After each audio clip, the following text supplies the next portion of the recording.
If you enjoy using English to understand your body better and make smarter choices about your health, subscribe and keep these reflections close to your daily life. Let us begin. For years, many of us have heard a very simple story about cholesterol. Cholesterol is bad. Cholesterol clogs your arteries. Cholesterol gives you a heart attack. End of story. So we imagine cholesterol like a kind of dirty fat floating in our blood, sticking to the walls of our arteries like grease in an old pipe. And we think, if I want to be healthy, I should have as little cholesterol as possible. If I could get it to zero, even better. But here is the problem. This story is not only oversimplified, it is also dangerous. Because your body actually needs cholesterol to function. Cholesterol is part of every cell membrane in your body. Your brain uses cholesterol. Your hormones depend on cholesterol. Vitamin D is produced with the help of cholesterol. Your body repairs itself with structures that involve cholesterol. So the question is not, how do I get rid of cholesterol? The real question is, how do I have the right balance? How do I avoid the conditions that turn cholesterol into a problem? To get there, we need to talk about how our relationship with food has changed from early humans until now. What cholesterol actually is and why your body makes it. The difference between so-called good cholesterol and bad cholesterol. Why LDL in excess can be harmful but should not be zero.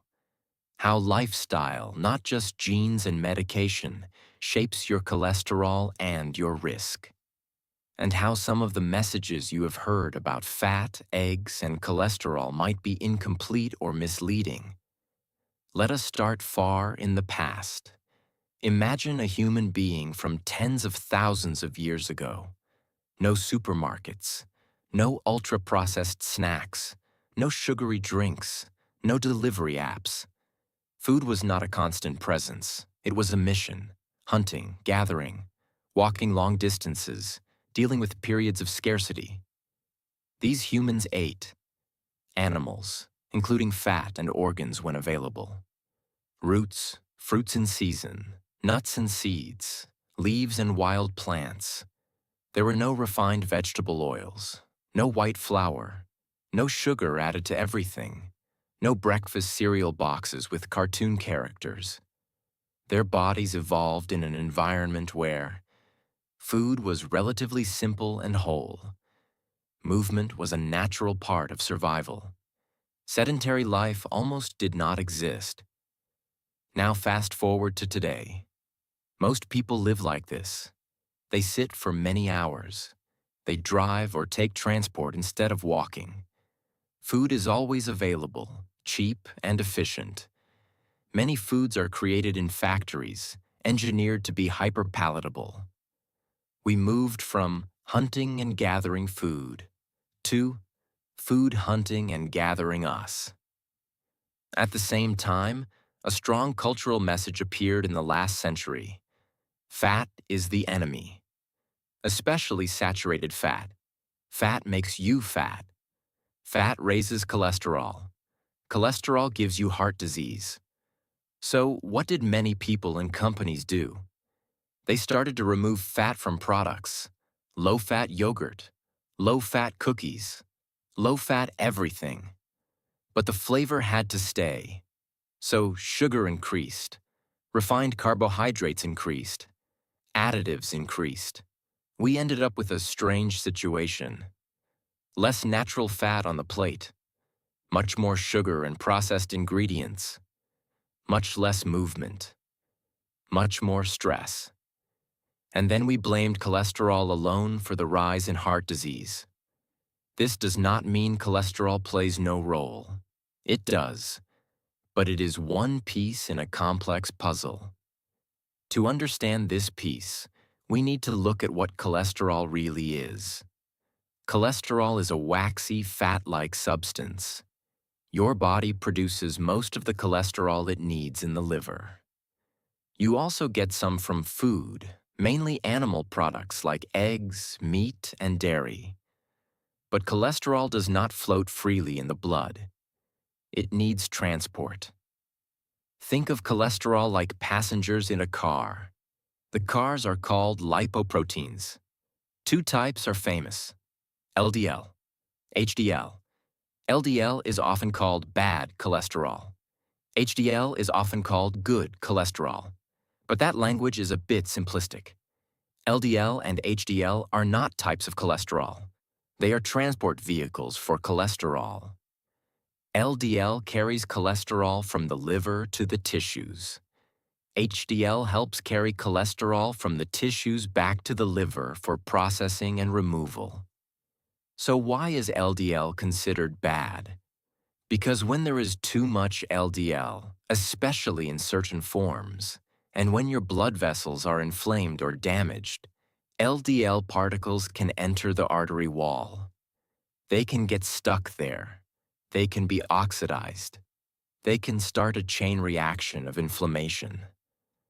Over time, this process can form plaques. These plaques can narrow the arteries, reduce blood flow, rupture and form clots. That is when you get heart attacks, strokes, serious cardiovascular events. So high LDL in the wrong conditions is associated with higher risk. But here is the key. The solution is not to have zero LDL. LDL has a role. Your cells need cholesterol delivered. Hormones need building blocks. Your body is not trying to sabotage you. Too low LDL can also be associated with other problems in some contexts. What we want is not too high, not combined with chronic inflammation, not combined with other risk factors like smoking, uncontrolled diabetes, very high blood pressure. On the other side, HDL is called good because higher HDL levels tend to be associated with lower cardiovascular risk. HDL helps with reverse cholesterol transport. It takes cholesterol away from tissues and artery walls and returns it to the liver. Think of HDL like a cleanup crew. But again, it is not as simple as the higher the HDL, the better, no limit. Extremely high HDL in some conditions may not always mean protection. And just raising HDL with a pill does not automatically fix the problem if everything else stays the same. So what really matters is the whole context. LDL level, HDL level, triglycerides, blood pressure, blood sugar, inflammation, body composition, smoking or not, physical activity, family history, not just one number. Now let us connect this to lifestyle, because here is one of the biggest lies about cholesterol.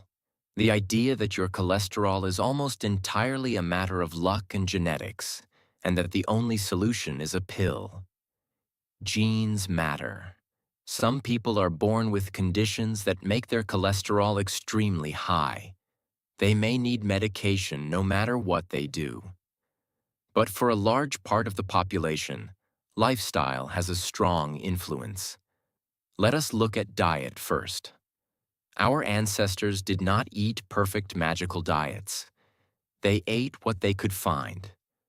But what they did not eat all day long was sugary drinks, refined flour in multiple forms, deep-fried snacks in industrial oils, processed meats with additives and fillers, desserts as a daily routine.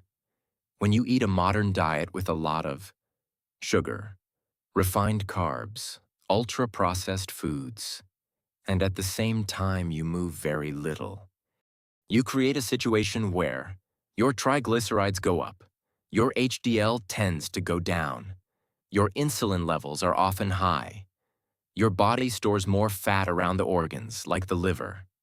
This increases the risk of insulin resistance, fatty liver, inflammation, and a more dangerous pattern of LDL. Some LDL particles become smaller and denser, which may be more atherogenic in some studies. On the other hand, when you eat mostly whole foods, vegetables, fruits, legumes, whole grains in moderation if you tolerate them, nuts and seeds, fish, good quality proteins, healthy fats like olive oil, avocado, some natural animal fats depending on your context, and you reduce sugar, white flour, ultra-processed products, trans fats. You often see triglycerides come down, HDL rise, LDL pattern improve in many people. Notice something. This is not just about avoiding eggs or cheese. For years, people were terrified of eating an egg. Meanwhile, they were drinking sugary drinks, eating biscuits and processed foods all day. The focus was in the wrong place. For most people, one egg is not the enemy. A whole lifestyle of processed food and sedentary behavior is what builds the long-term risk. Now let us talk about movement. Your body evolved to move. Walking, lifting, bending, climbing, using muscles regularly. Physical activity does a lot for your cholesterol profile. Regular movement can increase HDL, reduce triglycerides, help control blood sugar, improve blood pressure, improve the health of your blood vessels, help manage body weight and especially visceral fat. You do not need to become an athlete. Walking regularly already changes a lot. Taking stairs more often, doing some resistance training with your own body weight or simple weights. The important thing is consistency. The problem today is that many lives look like this. Sit to eat, sit in the car, sit at work, sit to relax, lie down to sleep. The body is designed for motion but is trapped in a chair. Then we are surprised when the internal systems begin to malfunction. So, diet and movement are like two hands of simplicity. They are not magic. They are not a guarantee. But they shift the odds in your favor. Now, what about the fear of fat? Many people still believe that. All fat is bad. All saturated fat is evil. Low fat always means healthy. But the reality is more nuanced. Your body needs fat. Fat helps absorb vitamins, build cell membranes, create hormones, provide energy. The type of fat and the context matters. Natural fats from whole foods can be part of a healthy pattern for many people. Olive oil, avocado, nuts, seeds, fatty fish, some dairy in certain contexts, even some saturated fat from natural sources in a balanced diet for many people. On the other hand, fats that are heavily processed, like trans fats, or repeated heating of industrial oils in fast food, are clearly harmful. Again, it is not just cholesterol in food equals cholesterol in blood. Your liver produces most of your cholesterol. When you eat more cholesterol, for many people, the liver may produce less. There is a regulation system. Some people are more sensitive, others less. This is why two people can eat similar diets and have different numbers. So what is the biggest lie around cholesterol? It may be the idea that cholesterol itself is the villain, instead of being part of a larger story involving inflammation, sugar and refined carbs, sedentary lifestyle, stress, smoking, overall diet quality, genetics. Blaming cholesterol alone is like blaming firefighters for a fire, just because you always see them at the scene. Cholesterol is present in plaques. That does not mean it alone caused everything. The conditions in the body allowed the problem to develop. So, what can you do if you want to improve your relationship with cholesterol and your heart health? Let us keep it human and not fanatical. First, understand that both LDL and HDL have roles. You do not need zero LDL. You want LDL not excessively high, especially in combination with other risk factors. You do not need superhuman HDL. You want HDL in a range that is generally protective, supported by lifestyle. Second, look at your plate most days, not at one specific meal. Ask, is most of what I eat made of real food or factory inventions? Do I lean on sugar and white flour all the time? Is there some color from vegetables and fruits here? Do I include some healthy fats, not just avoid all fat? Third, look at your day and ask, do I move enough for a human body? Or, am I basically a brain carried by a chair? You do not need perfection. Start with more walking, less sitting, short breaks to stand, stretch, move, something that gets your heart beating a bit faster regularly. Fourth, consider your stress and sleep. Chronic stress and poor sleep also affect your metabolism and your cardiovascular risk. Short sleep can raise blood pressure, damage blood sugar control, increase appetite for sugary and fatty foods, increase inflammation. This is not separate from cholesterol. It interacts with it. So making room for decent sleep and moments of relaxation is also a cholesterol strategy, indirectly. Fifth, talk to professionals and use lab tests as tools, not as a sentence. If your cholesterol is high, especially LDL, do not panic, but also do not ignore it. Ask, what part here is likely genetic? What part can I influence with habits? Do I need medication now, or do I first try serious lifestyle changes, or maybe a combination? For some people, medication like statins can be life-saving. For others, lifestyle interventions can radically improve the numbers. It is not one size fits all. The important part is to move away from fear and into informed action. To close, let us bring this to an image. Imagine your arteries as roads. Cholesterol is like material transported on trucks. You need that material for building and repair. LDL is the truck carrying it out to the city. HDL is the truck carrying leftovers back to the factory. The problem is not that trucks exist. The problem begins when there are too many trucks. The roads are damaged. There is constant pollution. Things start to accumulate and block flow. Your lifestyle is like the city management. With better planning, less trash, more maintenance, fewer explosions and fires, the same trucks can move through without creating chaos. So, the truth about cholesterol is not that it is purely evil or purely good. The truth is that it is a vital substance involved in both health and disease. It can support your life. It can also be part of the mechanisms that shorten your life depending on the context. You do not need to fear every egg, every piece of cheese, every natural fat.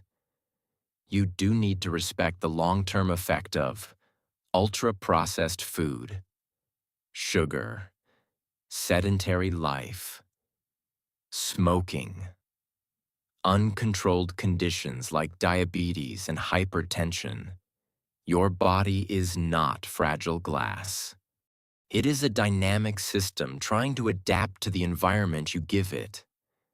If you give it mostly chaos, it will respond with disease over time. If you give it enough movement, real food, rest, and care, it has a much better chance to manage cholesterol in a way that supports you. So when you hear phrases like cholesterol is the enemy, you can pause and think, not exactly. The enemy is a lifestyle and environment that push my body into imbalance. Cholesterol is not a lie. But the story that cholesterol alone is the villain, and that the only answer is to attack it without looking at the rest of your life, that is much closer to a lie. Your heart, your arteries, your brain, your hormones, they are all listening to your daily choices, not in a dramatic all-or-nothing way, but quietly, cumulatively. You do not need to be perfect. You need to move the direction toward a way of living where cholesterol is doing its job as a servant, not acting like a warning siren about a life completely out of balance. See you in the next video.